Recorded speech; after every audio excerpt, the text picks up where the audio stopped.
Marami ang nabubuli kapag nagmamahal. Marami ang nasasaktan kapag umibig.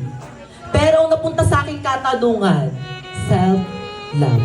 Ito ay ang pagmamahal ko sa aking sarili. Bilang isang bakla, ang daming katanungan, ay hindi ka mamahalin yan ng mga lalaki kasi bakla ka. Hindi mo katanggap-tanggap ang pagmamahal. Kaya bilang isang bakla, mas gugustuhin ko na lang ko mahalin ang aking sarili bago ako magmahal ng ibang tao. If you want to be in love to each and everyone, love yourself first.